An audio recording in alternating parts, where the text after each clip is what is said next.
Hermanos, ¿el cristianismo es fácil o es difícil?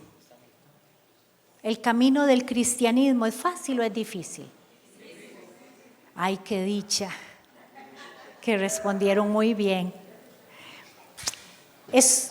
No es un camino fácil. Aún incluso yo pensando en todas las vivencias de nosotros como familia, ¿verdad?, que hemos tenido desde julio, yo le decía al Señor, el camino del cristiano no es fácil, pero tampoco la labor pastoral no es nada fácil, absolutamente nada fácil. Y nosotros hemos vivido, nuestra familia, hemos vivido y seguiremos viviendo situaciones difíciles, porque son parte de la vida y también parte del ministerio que ejercemos. De mi parte estoy en el año 12, voy para el 13 de pastorear esta congregación. Parece mentira, ¿verdad? Y las situaciones vividas han sido muchas y variadas, pero yo quiero decirles esta mañana que las más felices son las que hemos vivido. Las otras son ahí, ¿verdad?, que se añaden. Cada momento difícil que se vive pensamos, hermanos, que ya no podemos más. ¿Quién de aquí dice cuando tiene una situación difícil, dice yo sí puedo? Y así le sale natural, voy para adelante. Dígame cómo lo hace, ¿verdad? Sí, así es, cómo lo hace. Porque no es nada fácil. Más bien, cuando los pasamos decimos la primera palabra o pensamiento que viene, ya no puedo seguir más, ya no más, ya esto no lo aguanto más. Algunas situaciones, hermanos, terminan y de pronto otra se levanta. ¿A quién le ha pasado eso? ¿Verdad? Y parece que no se acaban. Hablaba con una amiga ayer, esposa de un pastor, y hablábamos de las situaciones que se viven en la vida, de esto. Y ella decía, mira, parece como que alguien le tira a esas situaciones una sábana, porque están ahí y no se van. Y uno dice, y Dios tampoco las está viendo. Ni me está viendo, ni me oye, ni me ve, nada. Porque ahí están, es como para que no se vayan. Hermanos, yo les doy una noticia. Algunas de esas situaciones sí terminan. Pero también, hermanos, algunas van a aparecer en el camino de nuevo. Y otras, de pronto, aparecen en el camino. Dice Primera de Tesalonicenses 5:23, que Dios mismo, el Dios de paz, los santifique por completo y conserve su alma, cuerpo y espíritu irreprochable para la venida de nuestro Señor Jesucristo. El que nos llama es fiel y así lo hará. El que nos ha llamado a ser hijos e hijas, el que nos ha acogido bajo su sombra, Él es fiel y Él nos va a ayudar a permanecer irreprochables hasta que el Señor venga. Dice, vean que este pasaje dice cuerpo, alma y espíritu, todo nuestro ser.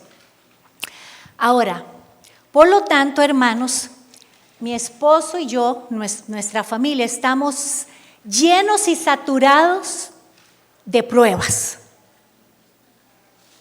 Así de verdad, hasta que abundan. Pero, hermanos, hemos aprendido algo, que las pruebas son como empujones en la vida cristiana. ¿Quién puede decir a eso que sí? Amén. ¿Son empujones? Ok, muy bien. Y a veces nosotros nos encontramos o nos vemos de frente con nuestra fe en el punto más bajo. ¿Cierto? Casi como a la orillita del camino para que nos den un empujón y nos hagan sacados. Las pruebas, les voy a decir, las pruebas son peligrosas. ¿Por qué son peligrosas las pruebas? Porque si nosotros no sabemos resolverlo, si no tenemos las herramientas necesarias para hacerle frente, nos va a apartar del camino del Señor. Y decimos igual, la sábana está ahí, no veo nada, Dios no ve nada, Dios no hace nada, aquí lo mejor es, mire. Y por eso son peligrosas. A veces nos sentimos que Dios está lejos. ¿Quién ha sentido que Dios está lejos? Que está en silencio, no dice nada. Un día hablaba con Wilson, tu esposo, sobre esto, ¿te acuerdas allá en mi casa? Que Dios no dice nada y le hablas y no habla, no dice. Hay un silencio. Y tenemos que aprender que aún ahí el Señor sí está hablando. Hermanos, a veces sentimos que Él está cerca, ¿verdad? Puede ser que sí. Porque viene alguien y te da una palabra de aliento, te da una palabra de consuelo, ¿verdad? Te da una palabra de guianza. Y entonces decís, sí, el Señor sabe. Ahora, nosotros insistimos una y otra vez, hermanos, lean la Biblia, lean la palabra. Y tráigalan en físico. Tráigalan, ándelan. Porque, hermanos, en el momento más duro, alguien le llamaba la noche más oscura del alma. De pronto, estás ahí y surge una palabra y brinca una palabra a tu corazón y entonces decís, Dios está ahí. No estaba en silencio. Y en estos tiempos y en muchos tiempos, porque no podemos decir que no hayan tiempos difíciles, ¿verdad?, que hayamos pasado. Yo en mi caso, por supuesto, voy a la Biblia cuando me siento así a buscar el sustento que necesito, que el Señor me sostenga. Es donde pongo mis ojos mejor. Y en este tiempo, hermano, lo he aprendido mucho más. Y entonces llego y abro la Biblia. Hermanos, los salmos están llenos de palabras de consuelo y palabras de alivio, ¿verdad? Y yo me encuentro con esta palabra: tú, Señor, eres mi porción y mi copa. Eres tú quien ha firmado mi suerte. Bellos lugares, Señor, me han tocado. Preciosa herencia me ha correspondido. Y eres tú, Señor. Hermanos, por eso es importante leer la Biblia. Yo iba a traer unas estadísticas de qué hace cuando uno no lee la Biblia, pero otro día se las cuento porque es bastante larga. Pero es muy interesante eso. Es muy interesante. Si uno no lee la Biblia, no tiene palabra de Dios ahí escrita en el corazón. ¿Cuál fue la promesa del Señor? Que ya no iba a estar escrita en piedras, sino en el corazón del creyente. Pero no puede estar escrita si no la leemos, si no la estudiamos. Hermanos, Jesús es nuestra única fortaleza. Solo Él. Hermanos, Él nos quiebra y nos vuelve a formar. Uy, sí. Alguien dijo, uy, sí, es cierto. Ay, ay, ay. ¿Y saben cómo se llama eso? Cuando Él nos quiebra y nos vuelve a formar y estamos dispuestos y nos alineamos con su voluntad, se llama renovación, se llama transformación, se llama santificación y también, hermanos, se llama avivamiento. Porque el vino nuevo de Dios no puede estar en odres viejos. Tenemos que ser quebrados. Por eso, hermanos, siempre lo hemos dicho aquí en esta congregación, si le han dicho que el cristiano no sufre, es una mentira. Porque Jesús dijo que lo íbamos a tener aflicción. Y las pruebas nos forman, nos ayudan. Ahora, Él está pendiente de nuestra aflicción. Él está con nosotros. Él quiere que toda esa opresión y todo lo que sentimos se vaya. Claro que sí. Pero las pruebas no vienen para vencernos, sino para que nosotros venzamos. Las pruebas no vienen para hundirnos, sino para que más bien nos levantemos. Las pruebas no vienen para debilitarnos, sino para fortalecernos. ¿Saben que nuestras vidas son como las de los atletas? Cuanto más duro el entrenamiento, más listo para la victoria. Campistas, entre más duro el entrenamiento, ¿más qué? Más listos para la victoria. Muy bien, así son las pruebas. La prueba nos purifica de toda impureza. Ahora, hermanos, la prueba se debe entender con la actitud correcta para que produzca un buen fruto, que es firmeza, que es estar firmes y fieles, y así tener entonces nosotros la habilidad de transformar la prueba en gloria, la tristeza en gozo. La prueba soportada entonces con la actitud correcta es la fuerza para soportar más y conquistar batallas más duras, ¿verdad, Irmita?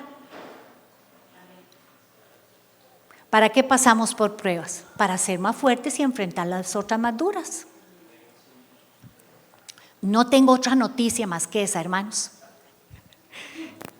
Vamos a ir a Santiago 1. Santiago 1, versículo 2 al 8. Una palabra que a mucha gente no le gusta. Dice así: hermanos míos, considérense muy dichosos cuando tengan que enfrentarse con diversas pruebas. Y diversas, dice. No es solo una, hermanos. Hay de todos los colores y de todos los tamaños. Pues ya saben que la prueba de su fe, hermanos, dice, la prueba de su fe, pónganle en atención a esto. La prueba de su fe produce constancia. Y la constancia debe llevar a feliz término la obra para que sean perfectos e íntegros, sin que les falte nada. Pues Dios da a todos generosamente, el 5, si a alguno de ustedes le falta sabiduría, pídasela a Dios y Él se la dará. Pues Dios da a todos generosamente sin menospreciar a nadie. Pero que pida con fe, sin dudar. Porque quien duda es como las olas del mar agitadas y llevadas de un lado a otro por el viento. Quien es así, no piense que va a recibir cosa alguna del Señor. Es indeciso e inconstante en todo lo que hace. Lo que este pasaje, hermano, nos está diciendo es que si usamos las experiencias o pruebas en la vida de una manera correcta, se saldrá de ellas con la fortaleza necesaria.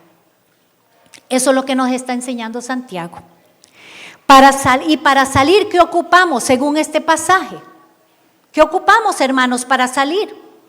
Sabiduría. Dice ahí sabiduría. Sabiduría, o sea, el entendimiento del consejo de Dios para aplicar lo que está pasando y tener fe. Se necesita sabiduría para llevar una vida correcta, basada en las enseñanzas del Evangelio. Medir nuestra conducta y nuestro carácter a la luz del Evangelio. Sabiduría para crecer espiritualmente y ser sensibles para relacionarnos unos con otros. Hermanos, es reconocer la soberanía de Dios en nuestras vidas y entregarnos por completo a eso. ¿Cuesta? ¿Cuesta, hermanos? Cuesta, ¿verdad que sí? Reconocer la soberanía de Dios cuando algo pase.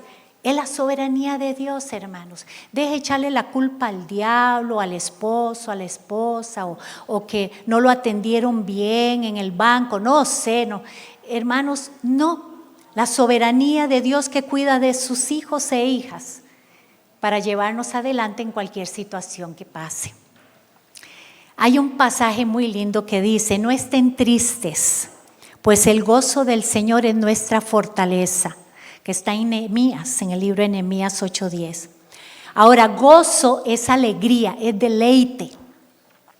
Dios es el autor del verdadero gozo. Aunque parece que cada estación es más dura que la anterior, en este gozo que solo Dios da se recupera la fuerza. Se recupera lo que se necesita. Yo he experimentado el temor cuando vi a mi esposo en el hospital, cuando se cayó todo ensangrentado. Yo tuve mucho temor, hermanos, mucho temor. ¿Y qué es lo que hace uno? Llega, bueno, yo no sé ustedes, pero yo tengo esa costumbre. Creo que el Señor me lo ha enseñado, pero qué barbaridad. Llegué, me dejaron entrar, lo vi todo ensangrentado. La doctora me da las peores noticias y yo me quedo así. Está bien, doctora. Ajá. Pablo me dicen que me caí. Sí, mi amor, te caíste. Todo bien. Y cuando salí, me senté ahí a esperar emergencia, me temblaba todo. Y me invadió el temor más grande de perder a mi esposo. Y yo dije, si todo eso que dicen él tiene, ¿verdad? ¿Será que te lo vas a llevar? Y gracias a Dios que tenemos al Señor, porque empezamos a hablar con Él, ¿verdad? Y empezamos a llorar delante de Él. Y mi esposo experimentó el temor de 1 día y medio que no se acuerda. Y él dice, si la muerte es así, yo no quiero morirme así. Hermanos, las situaciones que pasamos son difíciles. Yo también he experimentado la confusión, no solo por lo que pasó con mi esposo, con mi enfermedad, con tantas cosas, con desesperación. ¿Quién ha tenido desesperación algún momento en su vida? Felicidades, hermanos, felicidades.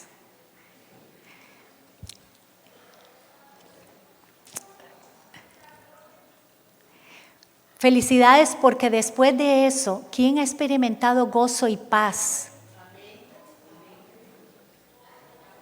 Yo experimenté luego de todo este tipo de cosas que iba viviendo, ¿verdad? Aún el año pasado, el año antepasado, y un montón de cosas que han pasado, ¿verdad? Aún con la iglesia. Y luego he experimentado la paz y el gozo de conocer que mi Padre está conmigo. Hermanos, nuestro Padre está con ustedes. Y eso nos tiene que dar gozo y paz. Él nos da lo que necesitamos en el preciso momento para poder atravesar el día malo. Hay días malos. Hay días malos.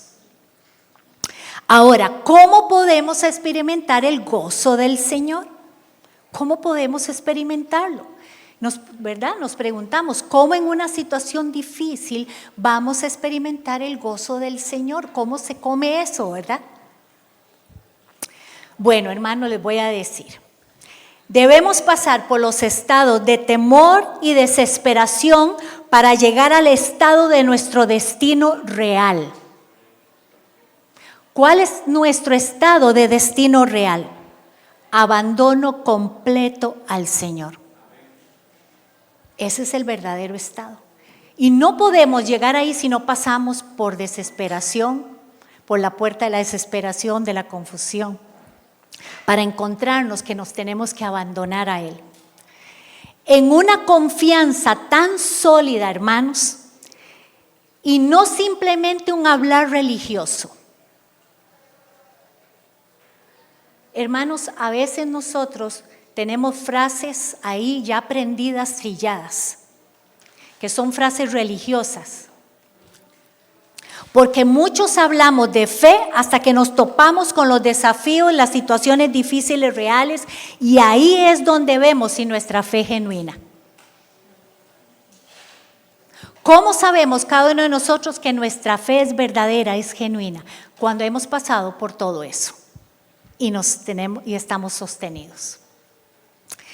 Pedro nos dice que la prueba de nuestra fe, leímos el pasaje, ¿verdad? La prueba, también lo dice en Santiago, pero que la prueba de nuestra fe, no de nosotros, hermano, las pruebas prueban nuestra fe. Dice, ay, estoy siendo probado. No, su fe está siendo probada. La prueba de nuestra fe prueba nuestra fe genuina. Porque la fe es depurada, dice su palabra, dice en 1 Pedro 1:7. El oro, aunque perecedero, se acrisola al fuego, eso es que se limpia, ¿verdad? Se limpia o se purifica. Así también la fe de ustedes, que vale mucho más que el oro, al ser acrisolada, o sea, al ser purificada, al ser limpiada, por las pruebas demostrará que es digna de aprobación, gloria y honor cuando Jesucristo se revele. Jesucristo se tiene que revelar en nosotros cuando hemos pasado por la prueba y hemos sido purificados. Hablando de los dones del Espíritu que hemos venido hablando, ¿verdad? Del Espíritu Santo. Saben que uno de ellos, que yo quiero ligarlo a esto hoy, porque ¿cómo hacemos para tener gozo en medio de las pruebas? Necesitamos un don, el don de la fe, hermanos. ¿Sabían que la fe es un don? Ok, yo les voy a hablar hoy, no de la fe en el sentido de la salvación, ¿verdad? De una fe salvadora. Más bien es la fe que menciona Hebreos 11:29, que dice, por la fe pasaron el mar rojo como por tierra seca. Hay que tener don de fe para hacer esto. Este capítulo de Hebreos tiene muchísimos ejemplos, pero también dice, es la fe que traslada montes, como lo dice 1 Corintios. Y si tengo una fe que logra trasladar montañas. O cuando en Marcos 11:22 dice, Jesús dijo, tengan fe en Dios. Y el contexto de este pasaje deja claro que la idea es esta, hermanos. Confíen de que Dios lo hará. Confíen de que Dios nos ayudará a salir adelante en la prueba. Que seremos más fuertes, que creeremos aún más en la soberanía de Dios al final. ¿Cierto? Eso es de lo que está hablando. Es como si Él dijera eso, confíen de que Él lo hará. Confíen de que Dios quitará ese temor, esa desesperación que ahora siento por la situación que está pasando. Nosotros hemos pasado situaciones financieras, situaciones de salud, situaciones de familia, y yo creo que ustedes todos también. Porque todos vivimos casi las mismas cosas, tienen que ver con los mismos temas. También Marcos 5:36, cuando Jesús le dice a Jairo, no temas, cree solamente. Ese es el don de fe. Hay una historia en Marcos 4:39 al 40, es la historia de Jesús durmiendo en la barca. Se desató una tormenta, ¿se acuerdan? Se desató una tormenta. Los discípulos, dice la Biblia, que se desesperaron y tuvieron mucho temor. Y despertaron a Jesús, y Jesús se despertó y le dijo a la tormenta dos palabras: silencio, cálmate. Y el viento se calmó y todo quedó completamente tranquilo. Y Jesús les dice algo a los discípulos en ese momento y les hace una pregunta y les dice: ¿por qué tienen tanto miedo? Crean solamente. ¿Cuántas veces deseamos decirle al temor, a la desesperación, a la angustia por la situación que estemos viviendo: silencio, cálmate? ¿Saben qué? El Señor sí nos ayuda a decir eso, porque sabemos que Él tiene el poder.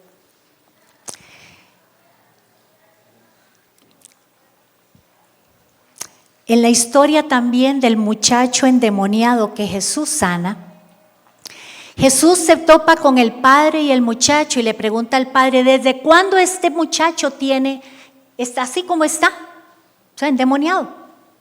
Y el padre le dice: desde niño está así. ¿Pueden imaginar la desesperación de este papá? Desde niño está así.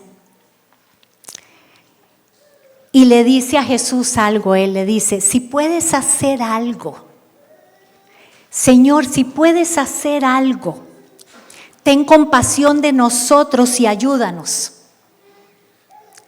¿Y saben qué le dijo Jesús? Y en otra versión dice: ¿cómo que sí puedo? Sí puedo. Para el que cree todo es posible.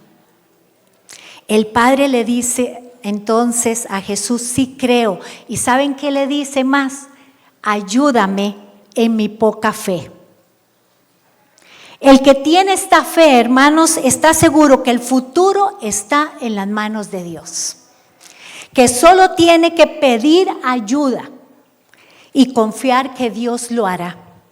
Es por eso, por lo que después del discurso sobre la fe, se exhorta que corramos con paciencia la carrera, puestos los ojos en Jesús, el autor, o sea, el iniciador, el consumador, o sea, el perfeccionador de la fe, el cual, por el gozo puesto delante de él, soportó la cruz, menospreciando la vergüenza que ella significaba, y ahora está sentado a la derecha del trono de Dios.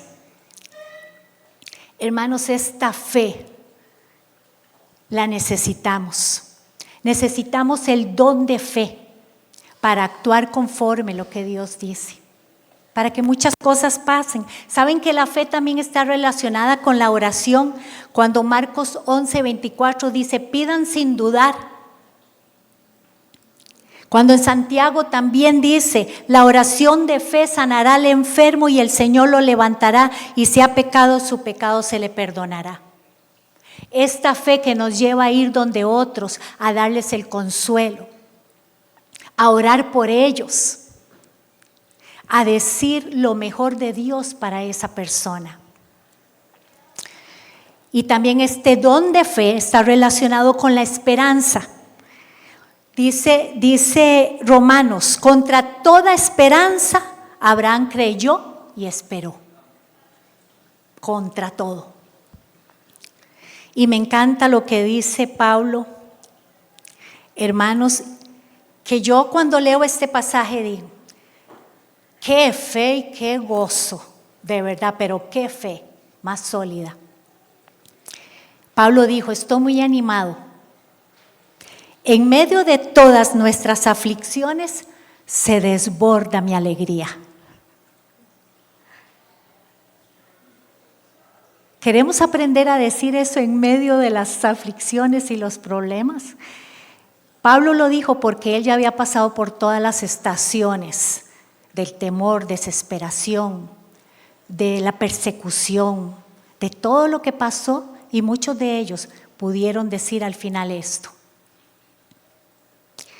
Hermanos, cada uno de nosotros no es para uno nada más, es cada creyente debe tener el don de fe, debe pedir el don de fe. Vamos a ponernos de pie un momentito y vamos a pedirle al Señor que nos ayude en nuestra fe y que nos dé el don de fe.